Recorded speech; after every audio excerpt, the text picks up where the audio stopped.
Hello, everybody. Welcome. I'm so glad to see people in the room. I know there are people on Zoom too, so hello to everyone.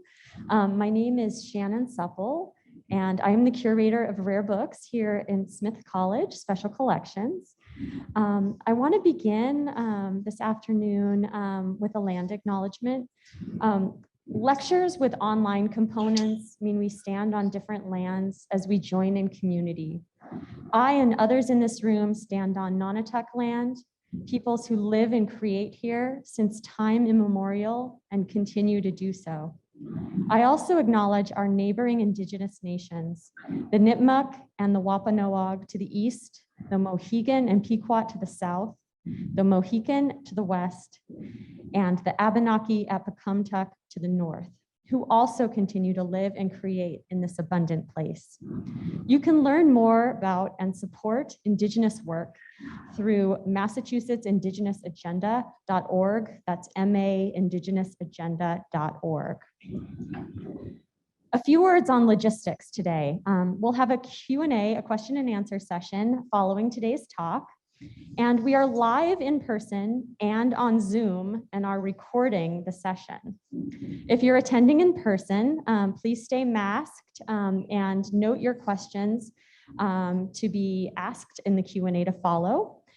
If you're attending via Zoom, please add your questions into the chat or question function. And my colleague Leslie Fields will be managing the Zoom questions. And thank you to Leslie for doing that work.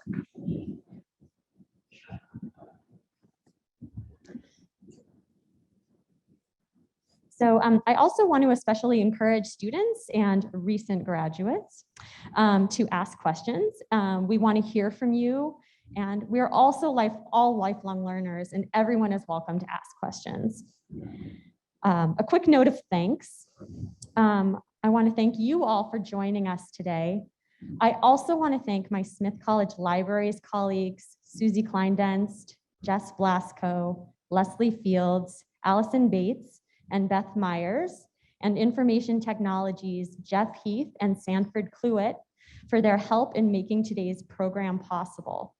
A late breaking addition, also thank you to Nicole Calero. And now a little bit about the Enid Mark Lecture series. The annual Enid Mark Lecture on Poetry and Contemporary Book Arts was created in honor of artist, writer, and publisher Enid Mark, Smith College class of 1954. Enid studied English literature and studio art at Smith College. She pursued painting and printmaking and photolithography.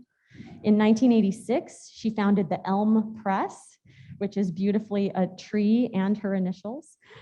She was passionate about words and imagery and was deeply thoughtful about every aspect of her books. Smith College Special Collections is lucky to steward many of Enid's books, and you can explore them during reading room open hours upstairs on the 3rd floor. We're grateful to Enid and her family, including her late husband, Gene, and her son, Peter, who's here today. Hi, Peter, for envisioning and enabling this lecture series. So thank you.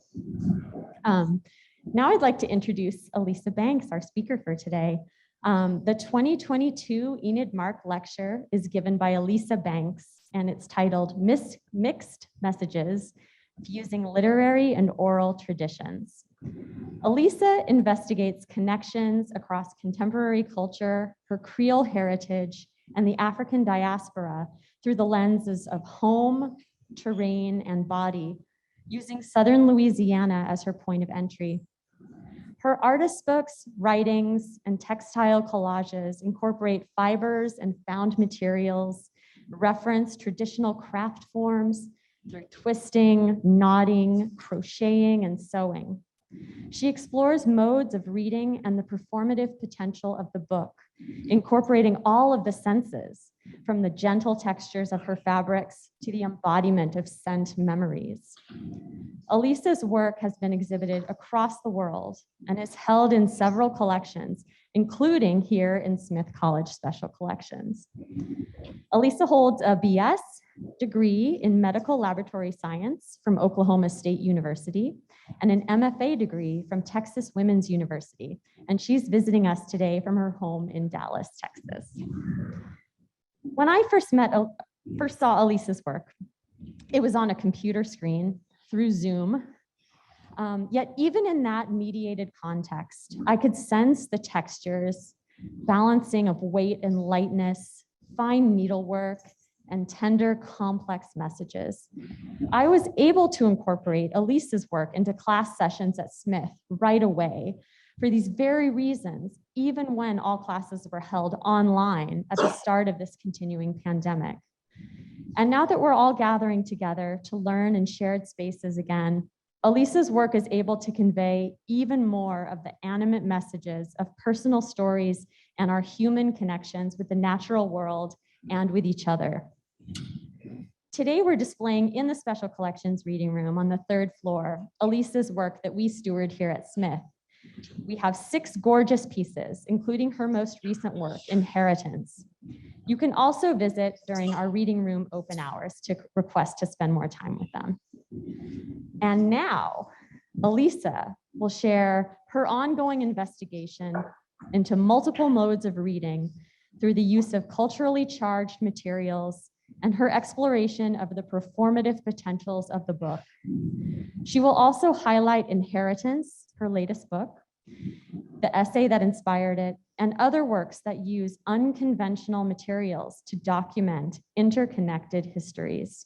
Please join me in welcoming Alisa Banks.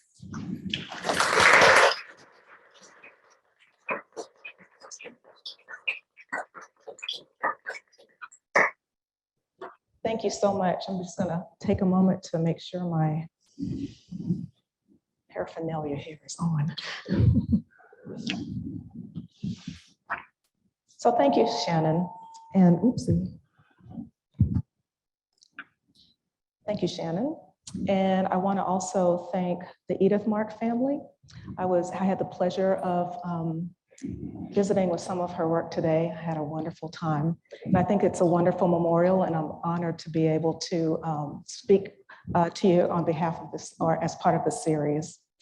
I'd also like to thank each of you for coming here today, to the Smith community for the invitation, Shannon for the continued conversation, and to my friend Michelle for driving down. She doesn't know I'm going to do this. So let's get started. All right. Many of my investigations center around a location in Louisiana where my family settled about 2 centuries ago. Both sides of my family are from this area. What you see here on the left is they're the remnants of a Creole cottage. It's the cottage where my grandmother grew up, and then my mother.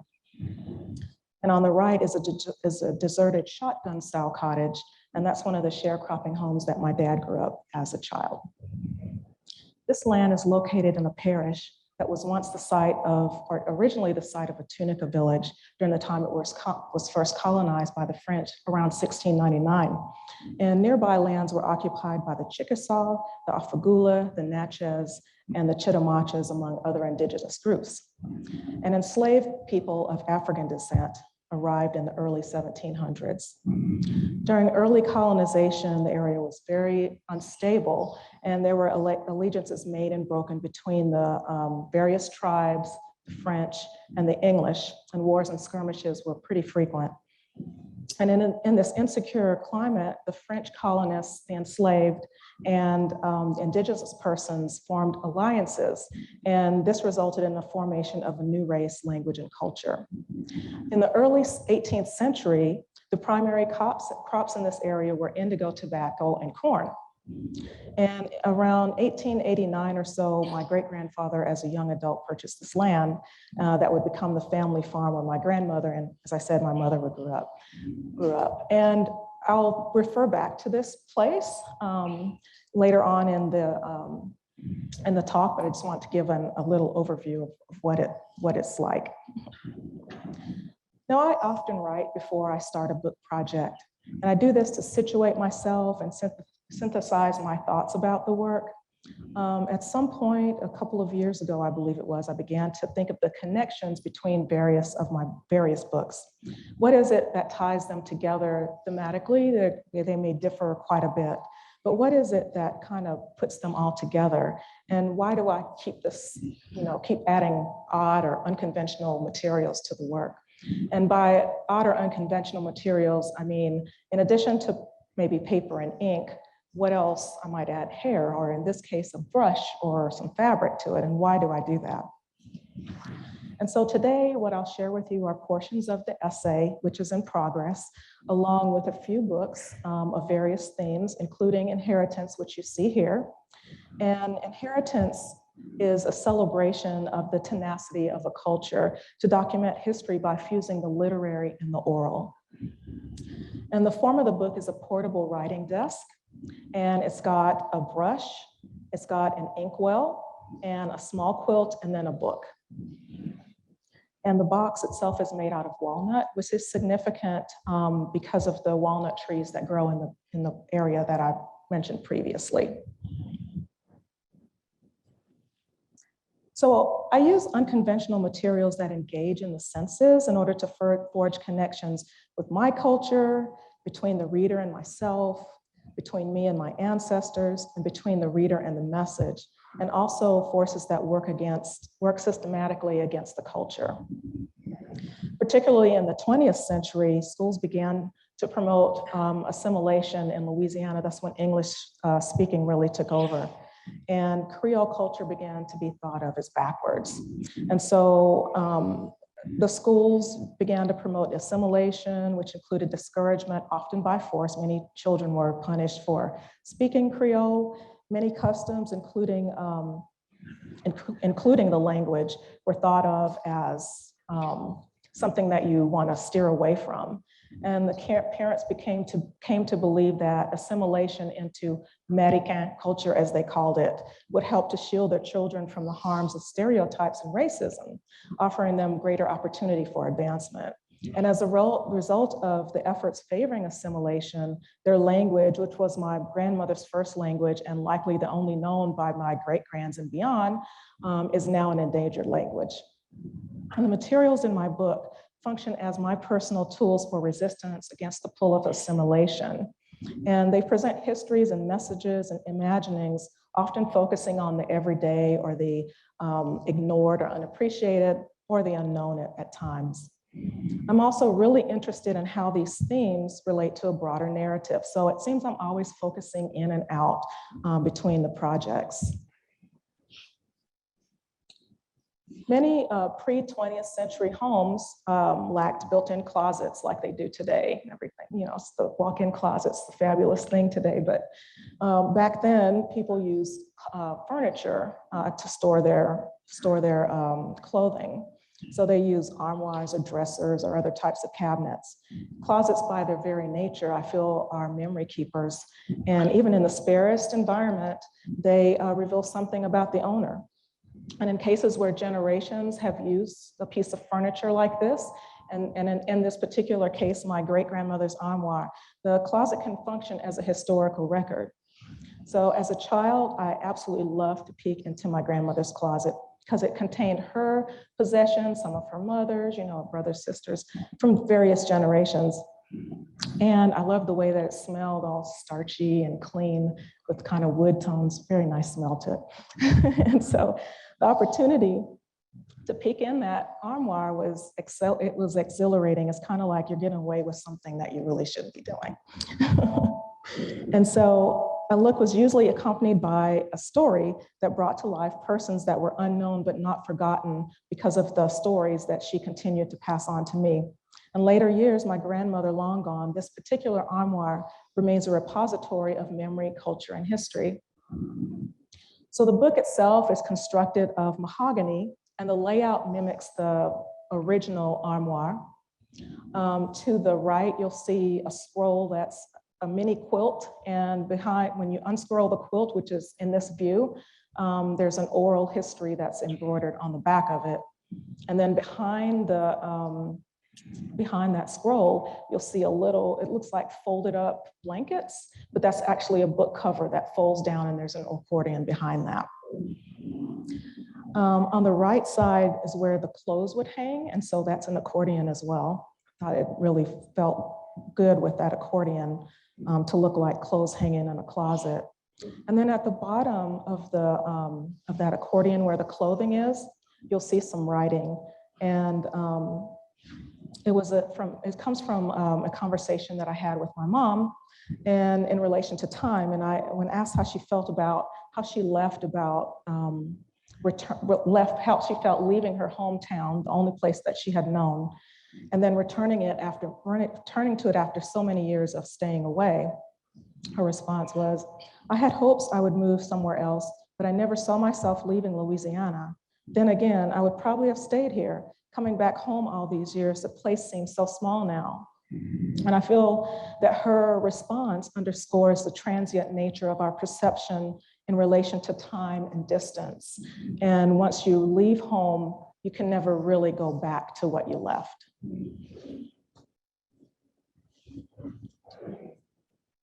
So my dad, I have a lot of stories for you today. My dad often told a little story when he introduced himself. And he said, I come from something like this. I come from a place called Poulailler.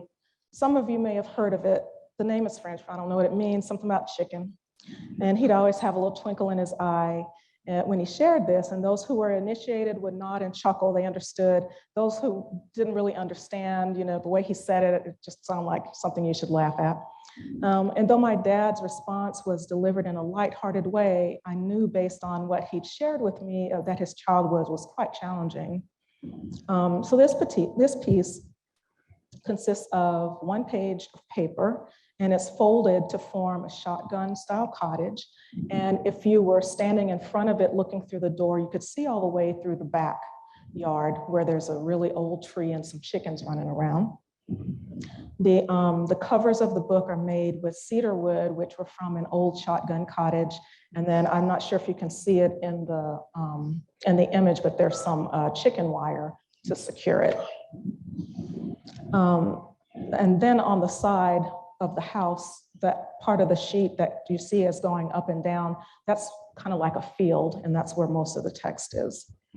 And this story and this particular book is based on a few interviews, so it's more of an oral story.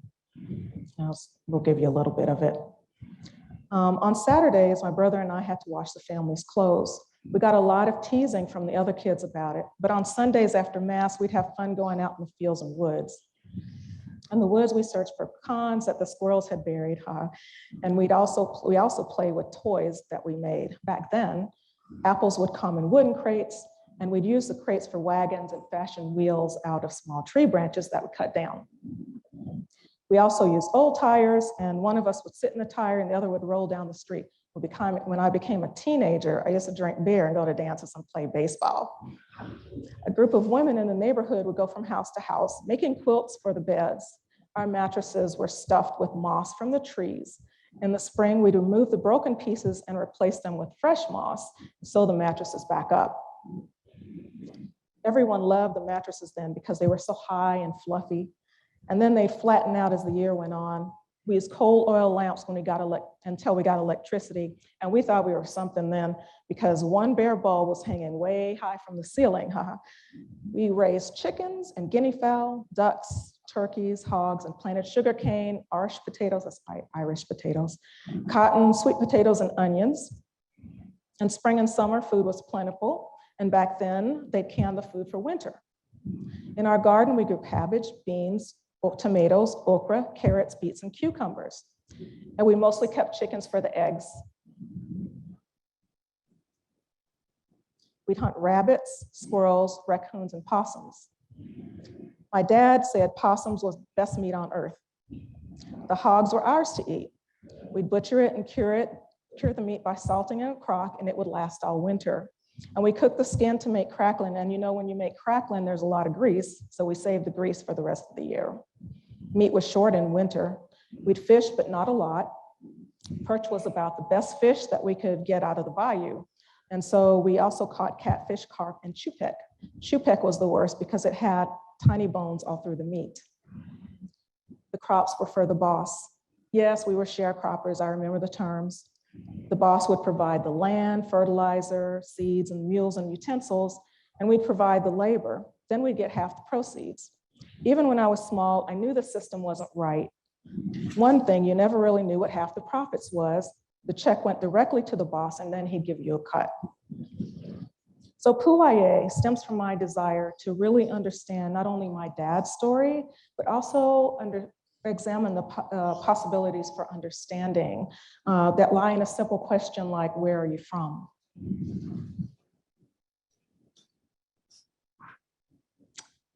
And this one, storm sequence, is loosely patterned after homemade shrines observed in some of my relatives' homes. It's a box with two doors that are plastered, and it's got a shade that moves up and down. So the reader has to move the shade up and down in order to access the text. And then behind it is a flooded field. And the numbers on the inside of the door are years of documented significant damage caused by storms in the region. And then at the bottom, there are some names of some hurricanes that caused quite a bit of damage. So everyone can probably, or every area now with climate change can probably identify with the craziness of weather. And Louisiana history is fraught with floods, tornadoes, hurricanes, and other violent storms that cause much damage and loss of life. Coping rituals were adapted by many to get through the violent weather. There's not much else you can do besides take cover. And I call this particular ritual the storm sequence because I first witnessed it visiting one of my aunts. And to me, it just seems such a dramatic performance. And so it's a spirit of a ritual that she would perform whenever the weather turned ugly. And so I'm going to read you a little bit of the storm sequence. And this is how it starts. First of all the children have to come indoors. And then it goes something like this.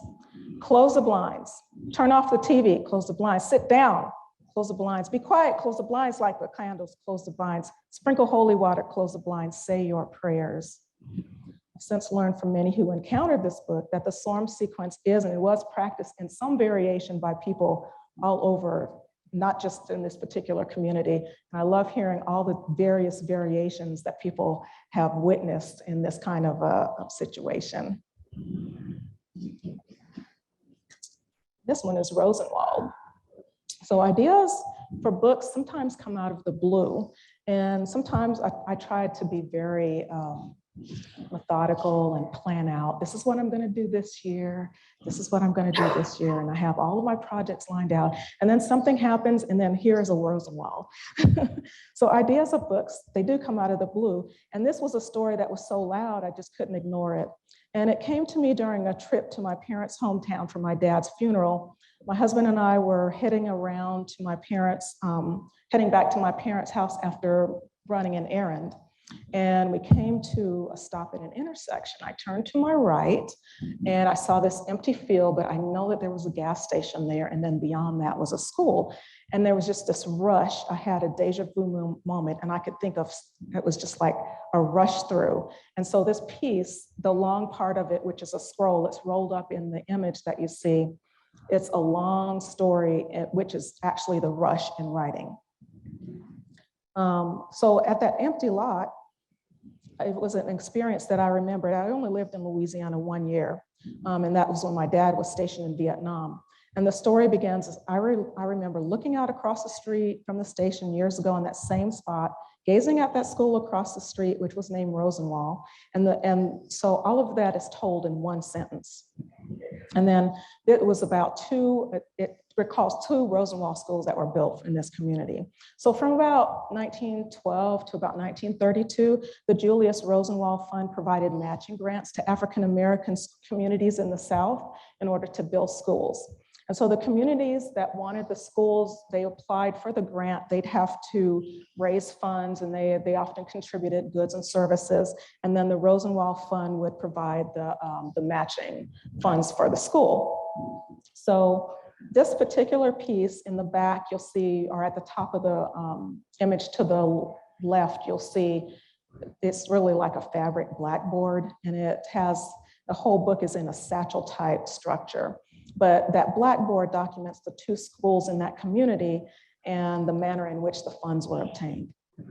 So one of my aunts briefly attended one of the two schools, and then later she started the library at a school, which is a school in my memory, which was called Rosenwald, but named after another. Everything's always named after something else. But for that school, the state provided substandard books. They were used or old, or there weren't enough of them. And the teachers in the community raised funds to purchase books. So the shelves are fashioned from apple crates, and they searched for government sources and companies that provided free educational materials. And the students weren't able to use the county library because of Jim Crow. So my aunt traveled to Baton Rouge to use her card to borrow books for her students. I'm gonna go ahead and read about a fourth of that. I have a little bit of water first, excuse me. Okay, so here we go. There's a place whose name I can't remember that used to be a gas station, but was torn down much later, that was down the street from what used to be Aunt Daddy's Aunt Vi and Uncle Fred's house, with the red bricks on the outside, parquet floors and a piano, and boys who were always watching TV who wouldn't talk to us on the inside, which is across the street from the lot next to the cemetery that held a community fair with a circus music and pink cotton candy and dark candy red apples each year amid laden pecan trees, where the road curves and another intersects it like an arrow within a bow, and where if you stood under the awning on a hot summer day with a frosty bottle of cold drink that came from the soda machine inside, you would smell oil from the cars that were being worked on by men with dark clothes and oily hands that they wiped on cotton cloths to keep clean, but who you always knew had been working because the oil would stain their fingernails. And at the same time, you could look through your empty cold drink bottle and see the red brick Rosenwald building, Rosenwald School, which by then we consider the place where the bad kids, in other words, teenagers, I was young at the time. But before that, way before that building was constructed, there were two other schools. One was named New Roads High, which was on the straight part of the same curved street between St. Augustine Church and the red brick school, and the other one that was Fentress Rosenwald, which was on the island. And it goes on. But suffice it to say, the text of Rosenwald is derived from an archive within an oral history.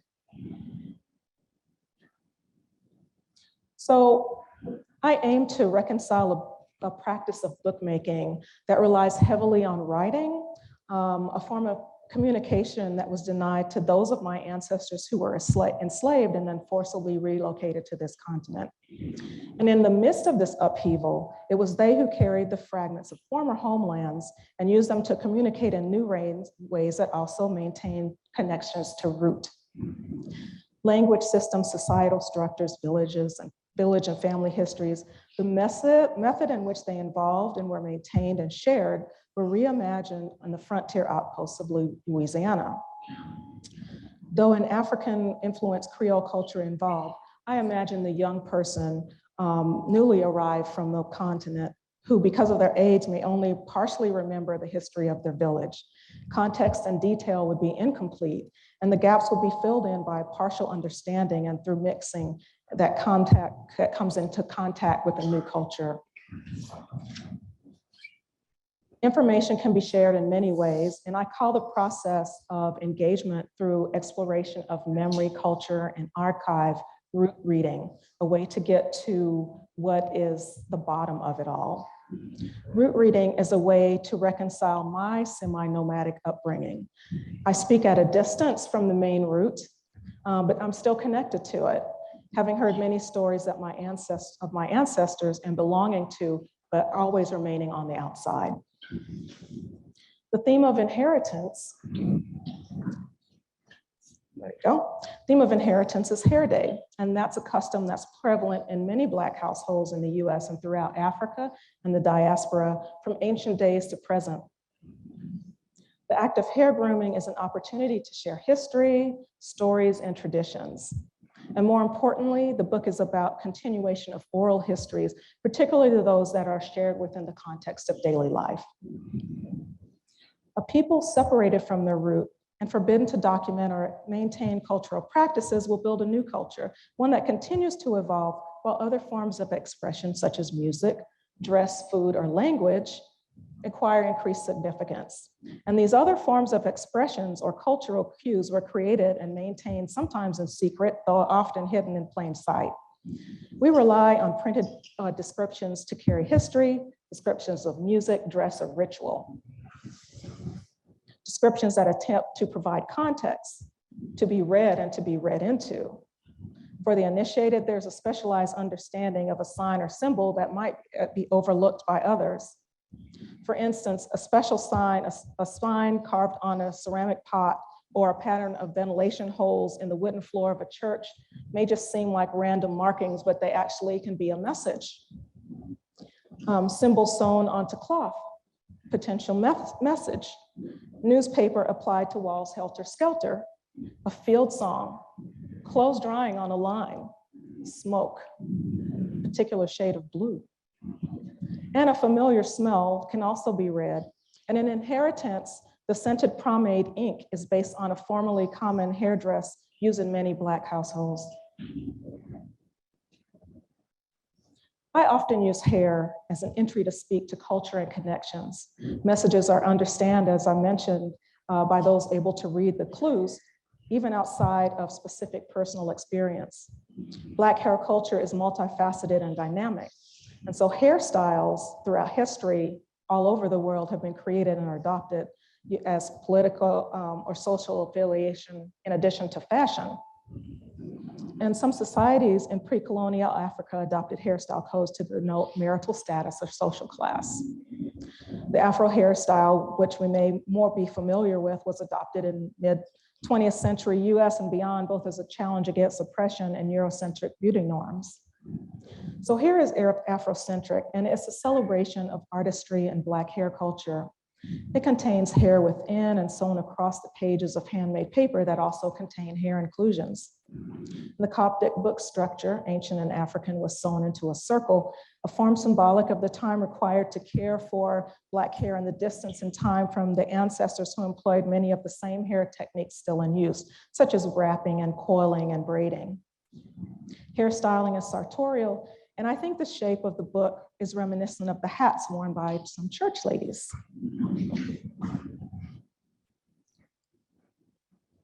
And Wrongful Termination is a law book, altered law book that addresses race-based discriminatory practices, centering around a series of lawsuits against employers, schools, and other entities by people of color who were fired, passed over promotion or hiring, or sent home from school for wearing their hair in its natural hair texture.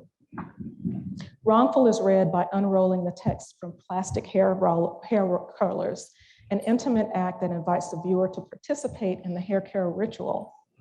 Text round around the rollers is based on negative comments about natural hair found in newspaper editorials.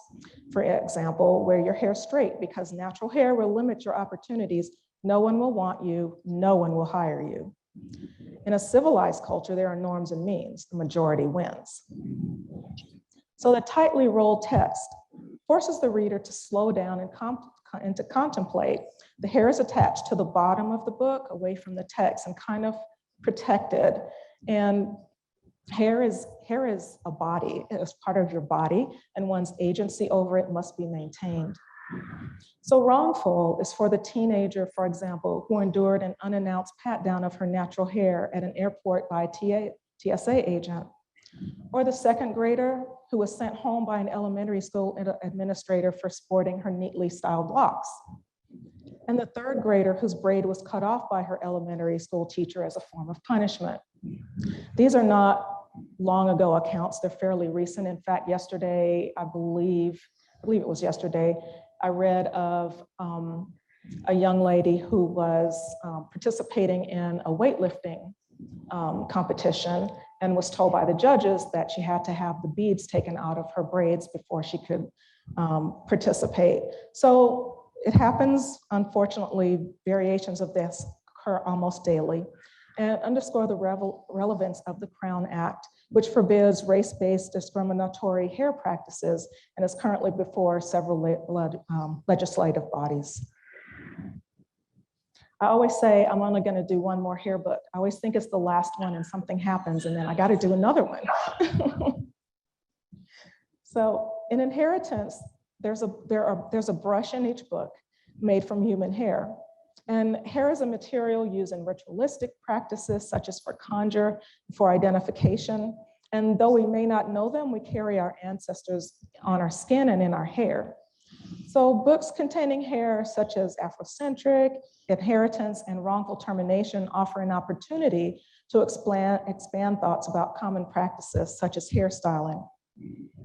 The materials facilitate the ability to see something more meaningful in the ritual of hair care, for instance, and to imagine hair and the act of grooming it as a site of resistance against westernized beauty norms that insist other is bad or unattractive or worth less or worthless.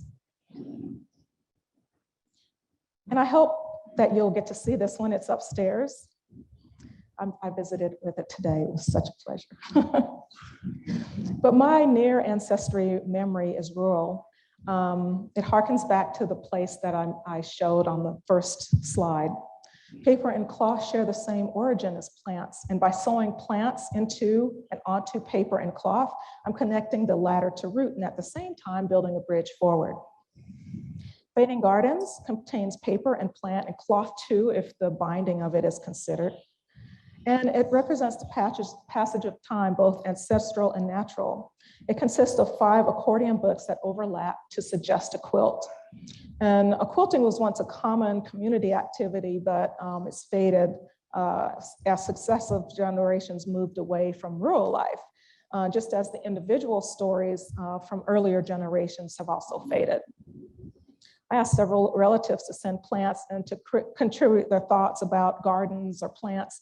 And the text in this book contains their contributions as well as some of my aunt's archive. And the plants and stories lay above the paper and below the surface of the paper, kind of the way that memories fade away and then they're brought back up through the archive. I'm going to read a few of these. They span from about 1870 or so to the early 2000s. And I've got them labeled in generations 1 through 5 or 6, not in the actual piece, but just to have a feel of it. Generation 1. Pop was a very stern, dynamic, and outspoken man. He loved people, and in turn, they loved him. He's on the record of having served jury duty as early as 1886.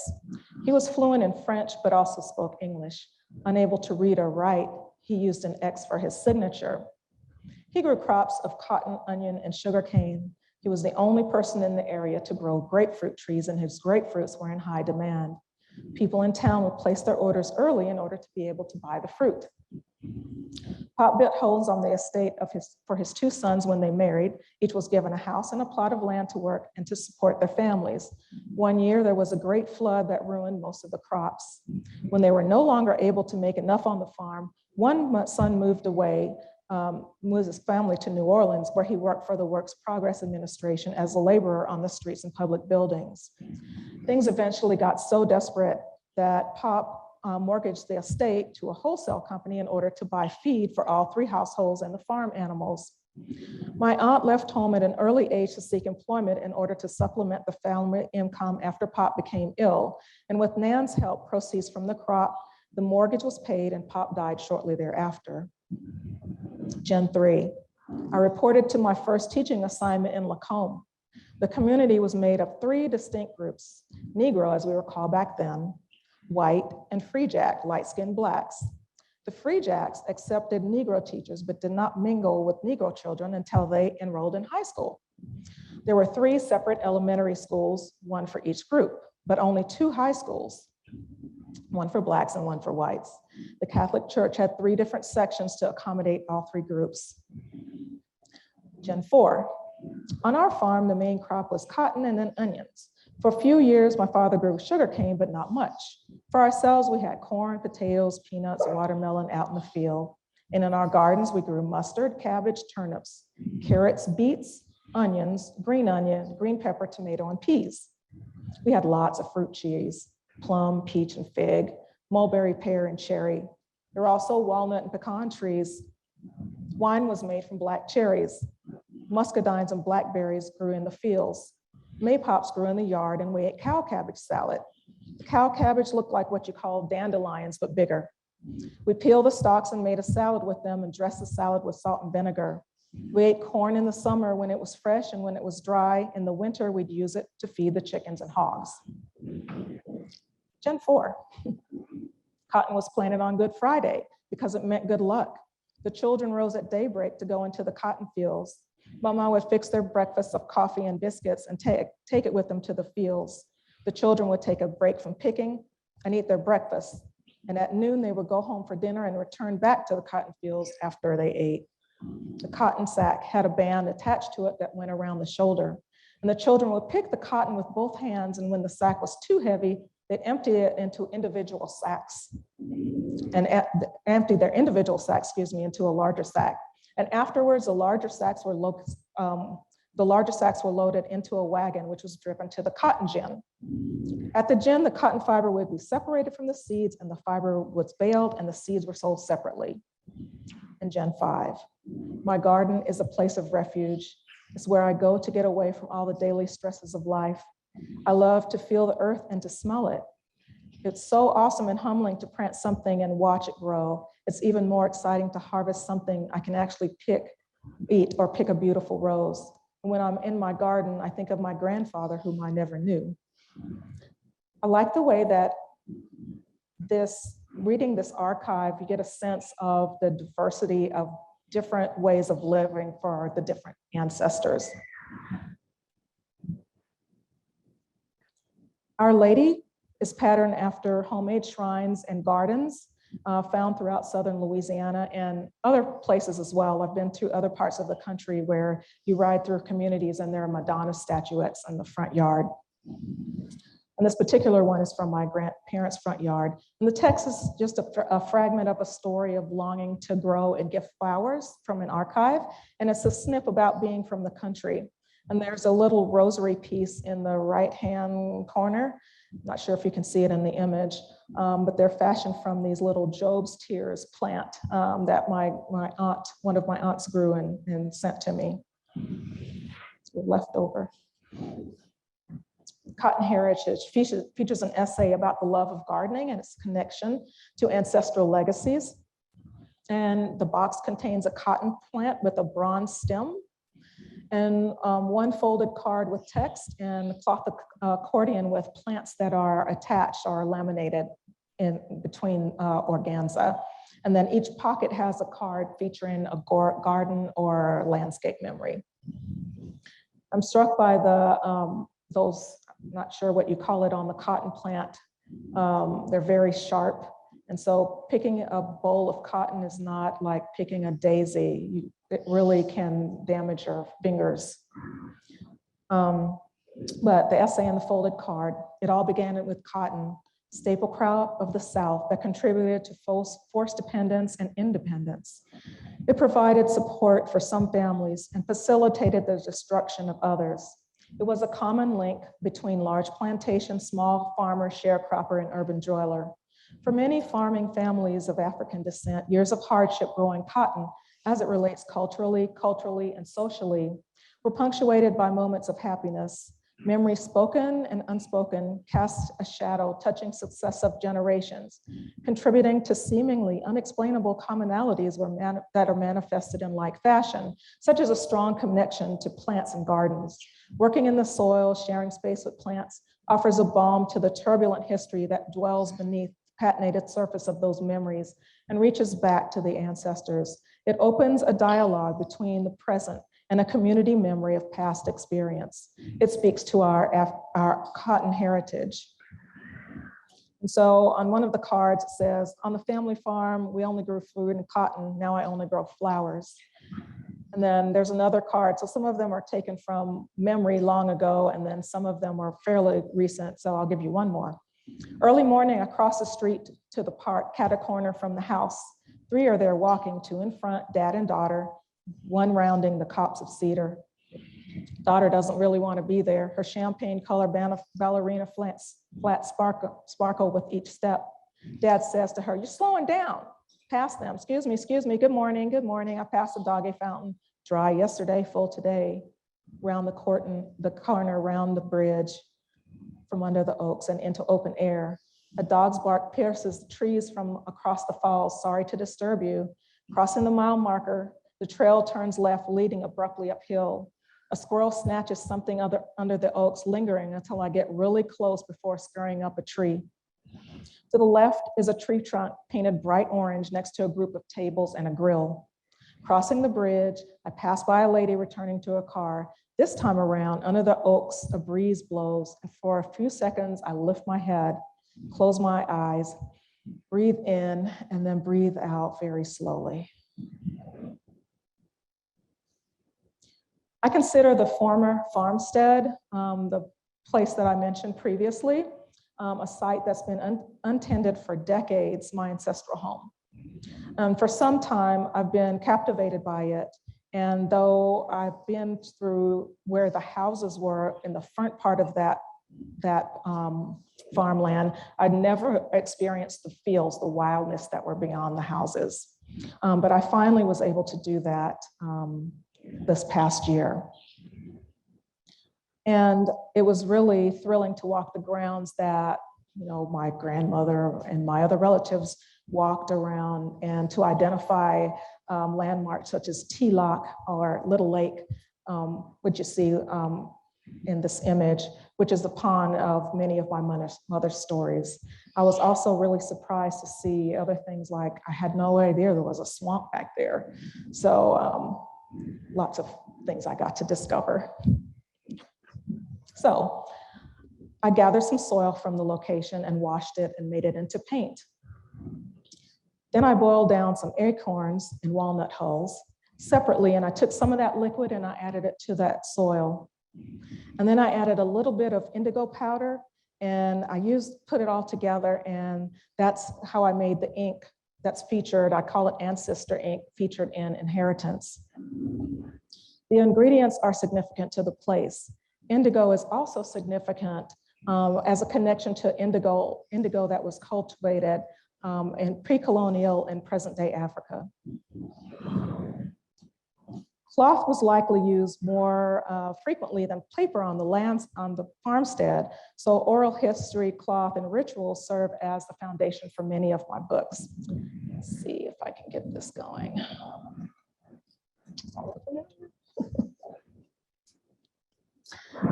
So Elemental is a series of cloth books that are centered on aspects of the identity in relation to the elements, earth, air, fire, and water. And in each, the viewer is required to perform the work. And I often use the word performance, but it's more than simply acting.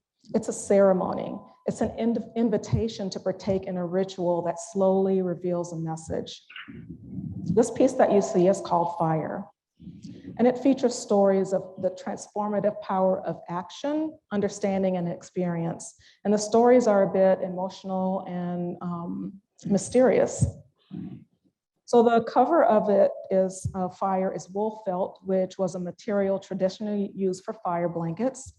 And as the book opens, the viewer is taken through the pages of physical fire through colored cloth of orange, red, and blue. And then in the center, there's a long scroll.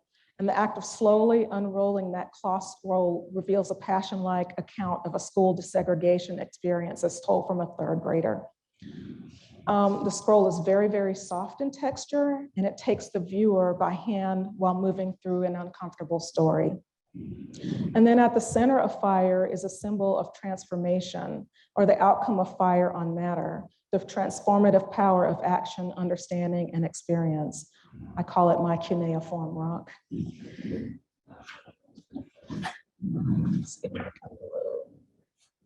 we go. And this is water. Water is read by unfolding 3 silk accordion cascades of successive length. Each contains an independent story. And the various textures of this cloth represent the way and water is able to move from solid to liquid to gas. And each story in this waterfall complements the symbology of water, of creation, passages, and purification. So I'll read one of the stories. My world was warm and dark, and my eyes weren't open yet, so there was nothing to see. This realm consisted solely of sound and touch. Persistent gurgling sounds, sometimes loud, most times fainter, were accompanied by a consistent drum. There were the occasional short, sharp sounds, but the best were the melodic ones. Much later, I would learn to differentiate between the sounds of song and of survival. I was not yet aware that I would bear the mark of dolor. The safe place nurtured me. I would move along an edge to stretch, and if I ventured too far, it would hold me back. Boundaries protected me. I learned many things, though the names could not be spoken. Some would call it a very primitive existence, but it reached back to many, many ancestors. Very gradually, things started to change, beginning with the routine noises becoming louder. There seemed a new urgency, but maybe it would pass, and besides, nothing else, there was nothing to be done. The world was always changing little by little. Eventually, the noises became deafening, along with the pressure from all sides to move. It would mean leaving the only place I'd known, but the significance of that was lost on me. I was surrounded and pressed to another location, a holding place. My feet, my hands, my arms, my head were pinned, and all around were sounds of crisis, wails, crying, yelling. This continued on to the next place, which was also dark but not comforting. The water rocked violently, and it felt as though my body would tear apart. Terror took over me, and I would come to know hunger and thirst and smell and pain. The rocking subsided, and I emerged from the darkness blinded by a light that forced my eyes open. Activity was all around.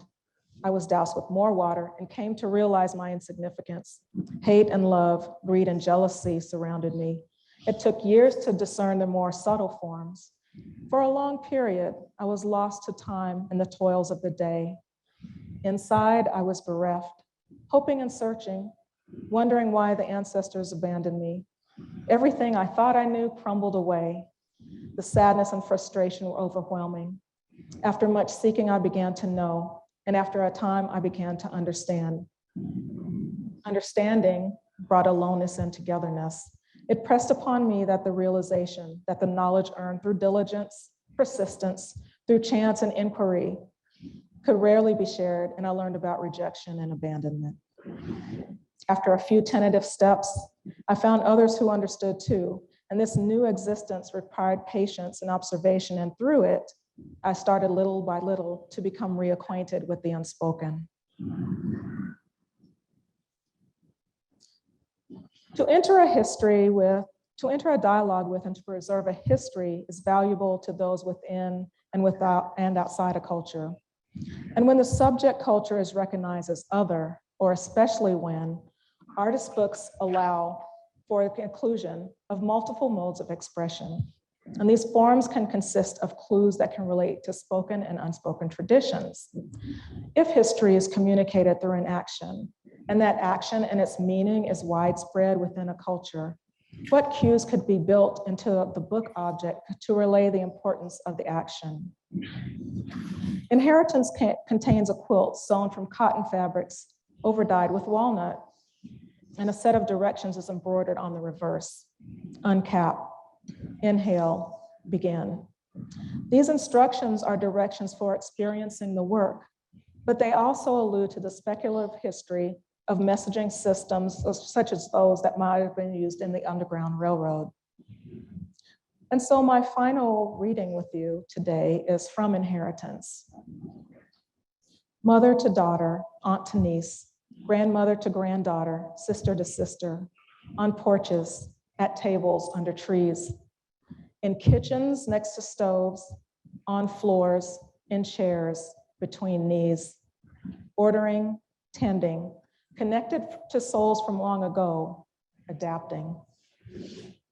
Sewing and sewing bonds of family history, knowledge, gossip, sharing tears, laughing, teaching, talking at, talking to, fluttering hands, washing, combing, parting, anointing with aromatic oils, twisting, looping, braiding, bearing culture. The family stories or histories passed on to me growing up were oral accounts, And later I'd be introduced to written accounts, a generous archive that was maintained by my late aunt.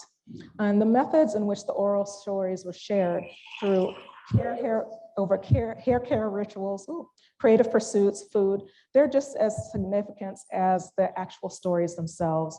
They underscore the message and serve as memory prompts.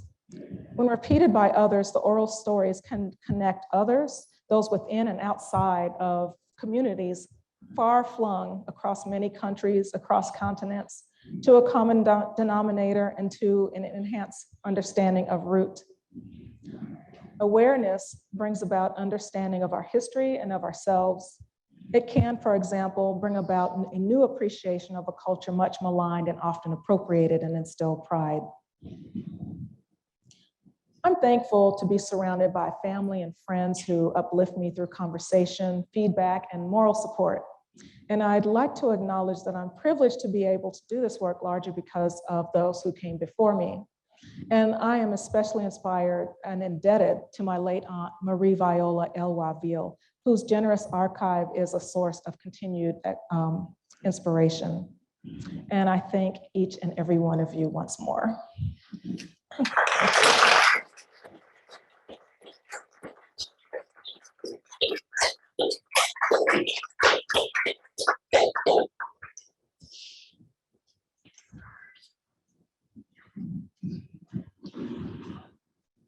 Thank you so much, Alisa.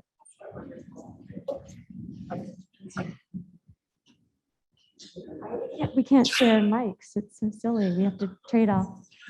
That was so wonderful. Thank you so much for such a glorious tour through your work and your thinking and the manifestations that you've created in book form. It's really, really wonderful. And I'm so glad we all got to learn from you today.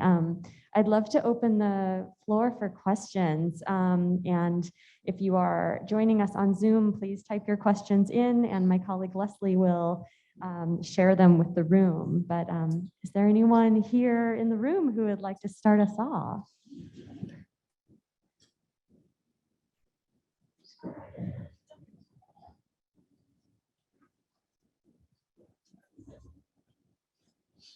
Thank you so much. That was incredibly beautiful. And many of the things that I do now, I realize more and more are from things that I was really interested in as a child. So I'm just curious about when you started making these incredible collages.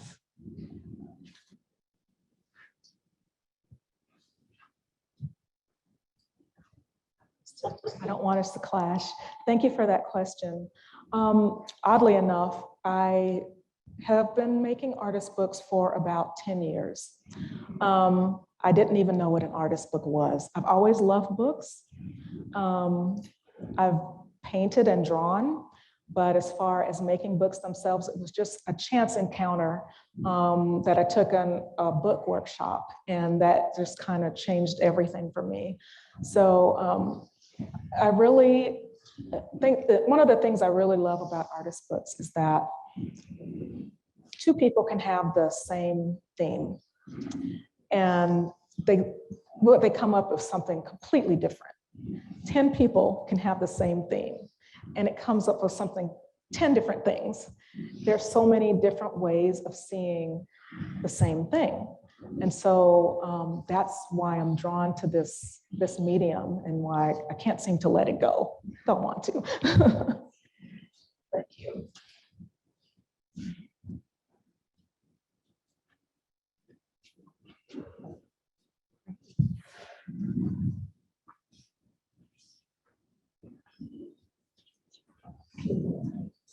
Thank you so much. Okay. Thanks for sharing with us. I was wondering thanks a lot. When you are working with oral history and archive that may have gaps in the record, what do you do to address and work through those gaps? So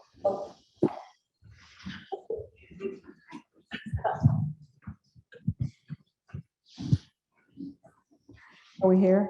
Okay, so the question was, I work a lot with oral history in the archive, and what do I do when there are gaps in the archive? I can give you an example, like for Poulailler, my dad it was an oral account. There were interviews that I had with him, but there were some gaps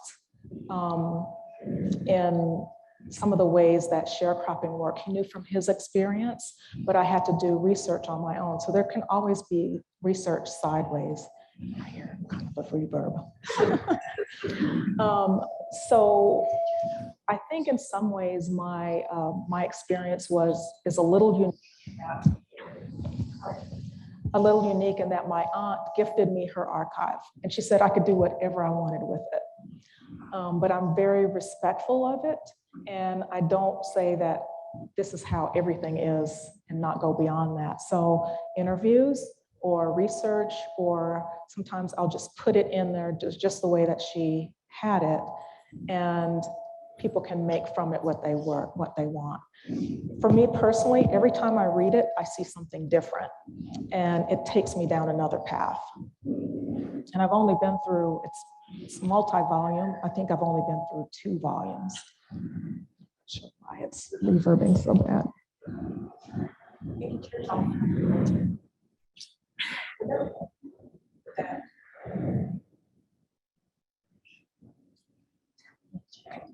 Did that answer?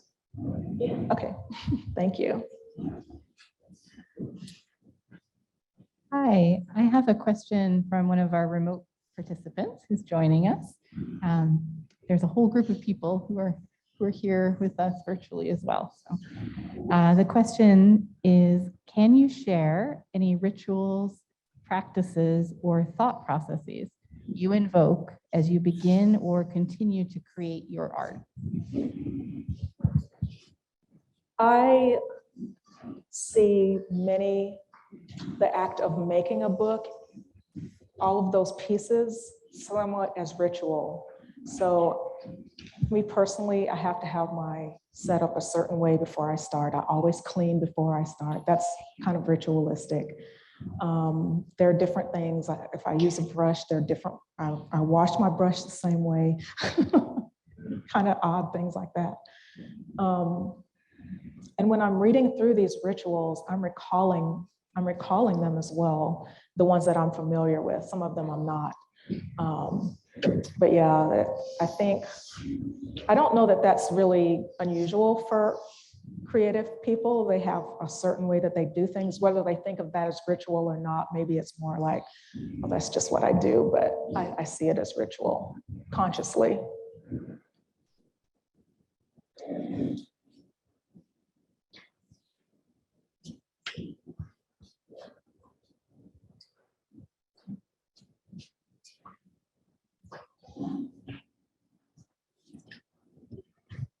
Hi, thank you so much for the talk today. I'm curious about when you're making a series of artist book, when you have, a certain number that you're producing, how do you know what the right number is for you? How does that come about? That's the hardest question. Well, some of them are just really super, super time intensive, like the fading gardens. I mean, I only had so many plants from different people. And so I can only make so much paper with that. So that kind of limited that way. Inheritance, I did, well, it's actually 10, but 8 of them are the same. A lot of my work it's almost all hand done. There are very few automated processes that I use. And so it just depends on what I feel like I can accomplish. Something like the armoire with all of that embroidery on that little tiny quilt. So the little tiny quilt are like little stamp-sized pieces of fabric. And then I embroidered that story on the back. I didn't feel like I could do that more than once. So it is kind of practical reasons. It's a good question, thank you.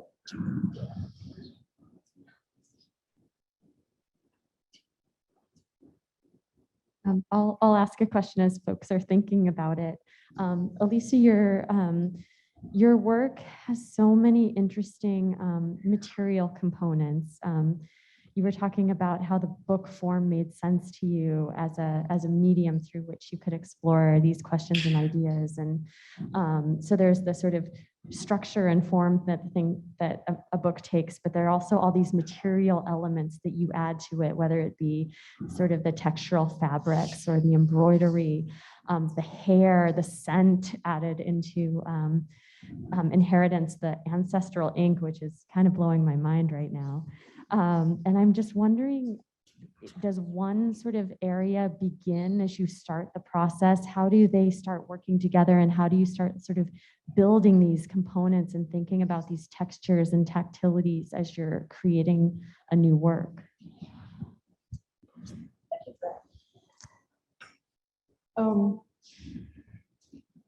I think about the story and how I want to move through it. And then I think of what is it that I remember from that story that I really want the viewer to experience. For Inheritance, I really wanted them to have that smell of when you're getting your hair done at home. I really wanted that. And that color blue, no one's ever asked me about that color blue, but if you've ever used that stuff, you know what that is. And so I like to have clues that are very obvious, and then ones that are, maybe you don't see it one or two times, and then, oh, yeah. And oddly enough, I seem to recall really strange things about experiences. Sometimes the more obvious things, I admit I may miss. And so I think that's why I can think of something like an ancestor ink or the smell of that pomade bottle, because that really takes me back. And we read about it all the time in books. If you're reading a work of fiction and you're in somebody's kitchen and all these things are happening, they're explaining that to you. And it's like you're transported there. But it's also, when you have it in a book and you can actually touch it, I think that just underscores it. Just, to me, it just brings it farther, brings it closer.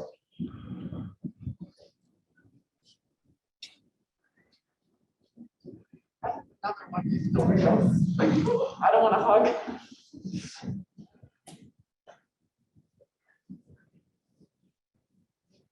So something from what you just said reminded me of as the presentation was going on, you brought words alive in a whole other way. I'm a poet and a movement artist, and I'm very inspired by the way that all of these different textures and materials and stories actually brings the meaning of the word more alive.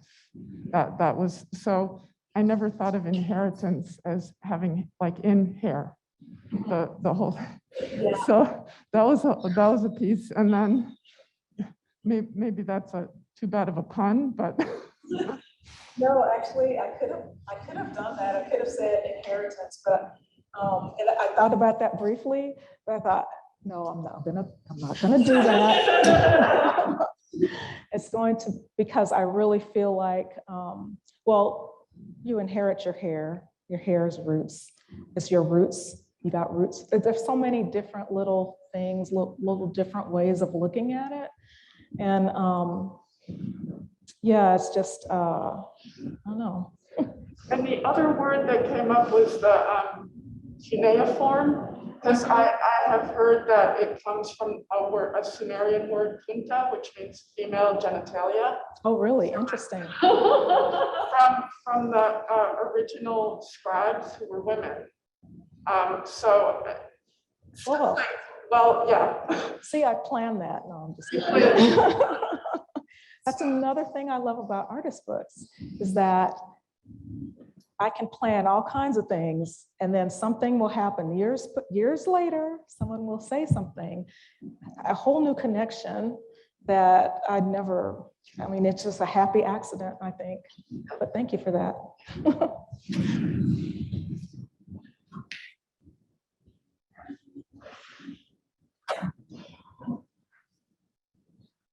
Hi, you've kind of touched on this a little, but I think a lot of people could look at some of your work and say it's sculpture, not books. And I'm kind of hoping you could expand on why these are books to you and why that's important to put them as the artist, why you're putting them in there. Yeah, they are sculptural books. I guess technically they're sculptural books, and I have heard sometimes that they're more art than book or whatever sometimes, particularly the ones without words, something like the Afrocentric. But to me, a book tells a story, and these definitely tell a story or several stories, and that's why I relate them more to books than anything. And more like books, you have to touch a book to read it. Well, I guess if you might be able to get by with it not doing that. But in general, you touch a book to look at it. And these are all things that need to be touched, maybe with a couple of exceptions, but they all tell stories, and mostly they need some type of interaction to be activated. That's a good question. They're all good questions. Thank you all. Yes. I have another question from one of our. Alex asked, you mentioned that you grew up somewhat nomadically. How much do you feel that influenced your interest in the homes, lives, and places of those that came before you? Yeah, it totally does. So I have a cousin who's also creative, for example, who never left this area. And she has the same feeling about the stories that I do. So I don't think it's only because of my growing up away from it, but I definitely think my growing up away from it, for me, has most definitely been the reason why I keep along this path.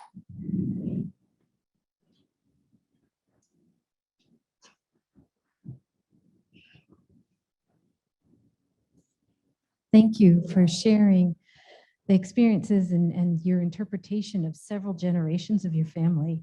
And as you were talking, I was thinking about the last few years that we've all experienced with COVID and how people have for the first time, cut their own hair at home or changed color at home themselves, or started sewing and embroidery and knitting and those kinds of activities.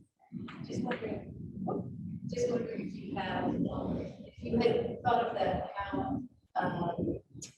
how people are turning to these kinds of things, growing, having gardens and learning how to do that. There just seems like there's similarities.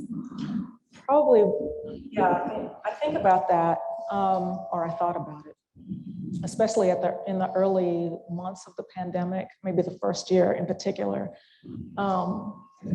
So we have our attention diverted in so many ways with so much activity. And I think the one good thing about the pandemic for those who were able to take advantage of this would be that they were able to slow down somewhat and to think of, instead of taking things in, there's an output of doing. And so perhaps of all the things, maybe that's one of the better things that came out of it, possibly, potentially.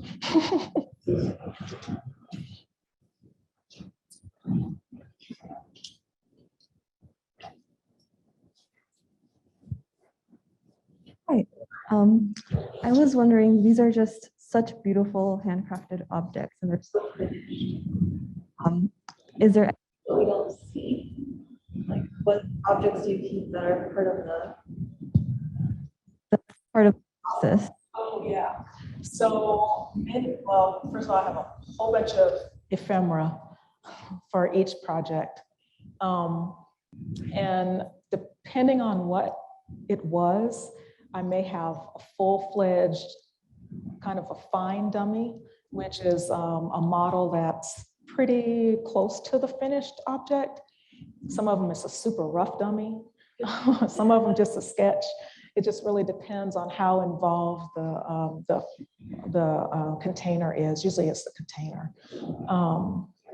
With inheritance, I have like 2 book dummies. One fairly rough, and then 2 refined. So that's really three book dummies. Because I had to kind of figure out, first of all, that pomade, that was my first time trying to figure out scent. And each time, every single book, I have to learn something, some kind of process. That's why I'm not the technician, because everything requires some new kind of training. And so some things I can't train, so I have to get other people to do, but others I feel like I need to be the one to do it. And so with that, in those situations, I absolutely have a dummy. Yeah.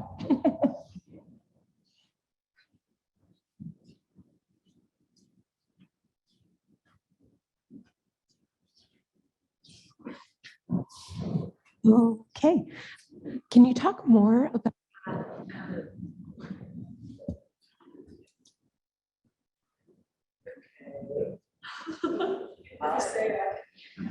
Can you talk more about that collaborative process? And if you are working on something has technical demands that you either don't know or feel someone else is better suited to work with, what's that like? Yeah, so that's an interesting thing. The catchword is collaboration, and there are a lot of ways to collaborate. For one, like for Armoire, for example, I found a woodworker that could build that structure to my specifications. And so it was basically, he had the skill and I knew what I wanted. So that happened that way. Sometimes I can say like interwoven alphabet, which I didn't show here, but it's on display if anyone wants to see it, which was a true collaboration with another artist. We did both pieces, but the box of it, we didn't know how we could make the box move the way that we wanted to. And so we worked with an artist who made boxes in order to figure that out. So for me, I feel like if a special skill, special equipment that I don't have and can't get access to is required to make something, and I want it to have a certain finish to it, then I definitely go out and try to find who can help me. But some things I feel like I know in my head, I don't know how to say it. And I feel like I want to touch it. And so those are the things that I'll try to learn myself to do. And in that case, I'm not sad with it looking homemade. I don't have any, I can't say that, oh, you've been doing this for 20 years and I've just learned it. There's no way. If I'm okay with the way a beginner stuff looks, then that's fine. I always want it to be neat and tidy, but it doesn't have to be to that, level for some things. Thank you.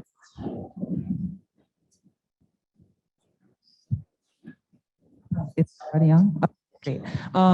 First of all, thank you for enlightening me. I saw the ancestral, and when I first saw it, I was like, "I'll do magic," and then I saw the brush, and I was like, "No, it couldn't be because I wouldn't use the brush like that." But now I know there's a lot going into that. So, but my actual question was, is there a certain sensation or experience that you have been, that really what I'm saying, if you could get any kind of experience or sensation into a book that's that you've been finding particularly kind of difficult to make physical, like what would that be? Or is there something that you've been working on for a long time that is kind of hard to pinpoint the right kind of physical manifestation for it? Yeah, I'm trying everything. I really would like to figure out a way that I can incorporate taste without physically having to have somebody eat it. There are ways there are ways because, we mostly smell when we taste, right? So I think it's doable. I just haven't like sat down a long enough time to figure it out. I have seen books made out of food, but I don't want that because once you eat it, it's gone. But what about something that tastes but always is there to taste? Yeah, I'm gonna figure that out.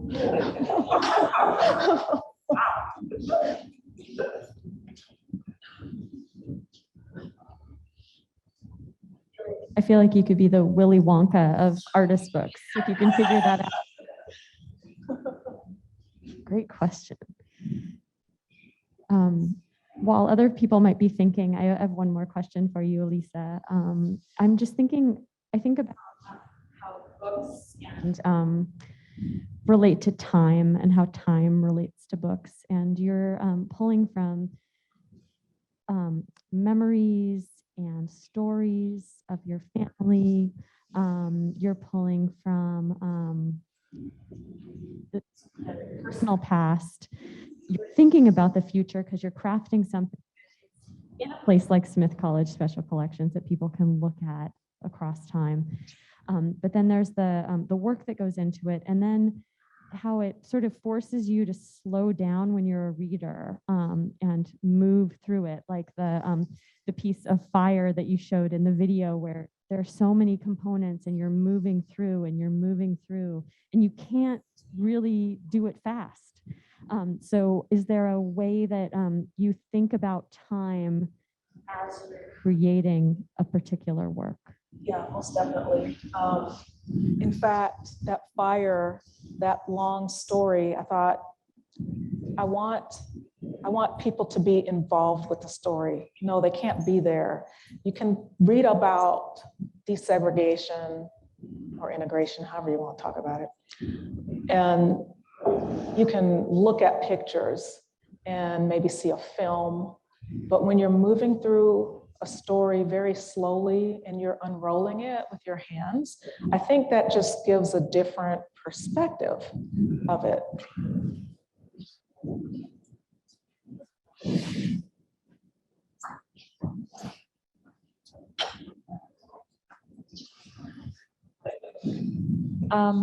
So my question is probably going to be either hard to answer or really easy.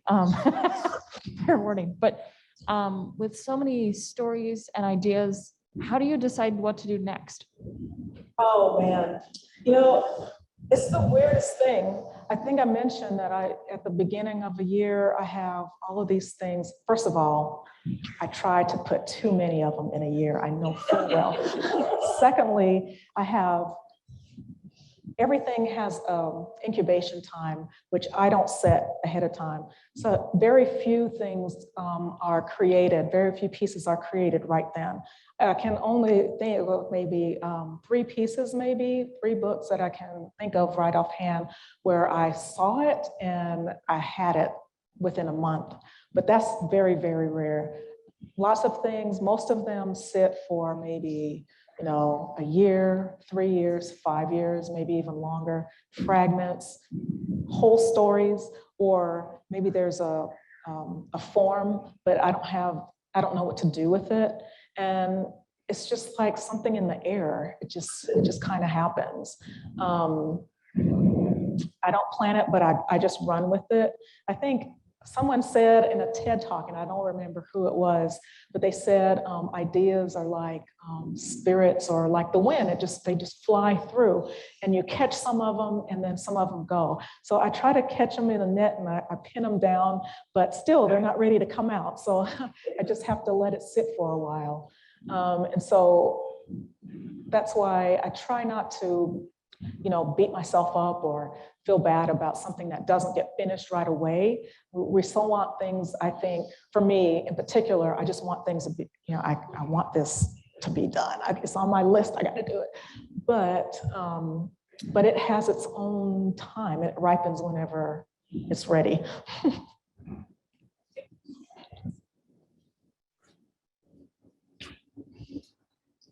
So I think I have time for one more question. I'm looking around the room, and of course, I have a question, but I want to make sure everybody here has a chance to ask first. Okay, then I guess it's me again. We start.